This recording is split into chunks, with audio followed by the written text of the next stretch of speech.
Gagawa naman tayo ng aircon. Hindi mo na naman. May nakita ako naglilimlim na ibon. Naglilimlim siya. Ang ibon dito sa Saudi hindi mailap. Sa atin sa Pinas yan, mailap niyan. Naglilimlim yan o kaya nangingitlog. Nangingitlog siguro to.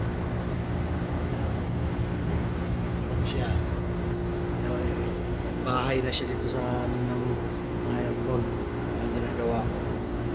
Yun ang binahayan niya yung mga copper pipe na aircon. Gusto siya. Ito yung malamang ito kaya nagpilipin. Ito siya baby ko. Siya. Kaya naglilimlim na to. Ganyan ang ibon dito. Hindi mailap. Hindi siya mailap. Sa babaw ko. Diba?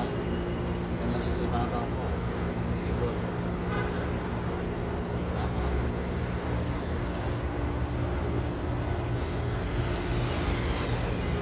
Ang ibon dito sa Saudi. Hindi siya mailap. Init na. Gaya na yung mga aircon. Yan, sira naman ang compressor niyan. Grounded. Pag andar ng compressor, titrip agad yung breaker. Palitan na naman yan. Ito ako natutuwa yung ibon.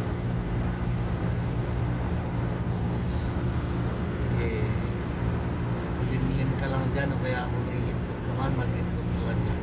Hindi kita disturb mo rin, ha? Kailangan. Marami ka naman tayo dyan. Yan. Ganyan ka. Ganyan ka. Amo ang mga ibon dito. Siya mahina. Siya mahina. Yan dyan. Naglilimlim ata yan o kaya nangingito. Kaya problema ko. Kaya yan o. Nung tinanggal ko yung linya ng compressor, hindi na siya nag-trip. Mandar siya. Mandar lang yung indoor. Hindi na nag-trip yung breaker. Kasi ibig sabihin, compressor ang sira. Kaya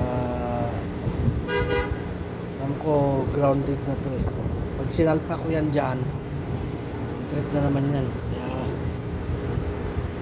inondim ko muna yung compressor yan. Nagdire-diretso andar ng indoor. Kanina hindi maka-andar ang indoor. Maka-andar indoor kanina kasi nagtitrip agad itong ano pagka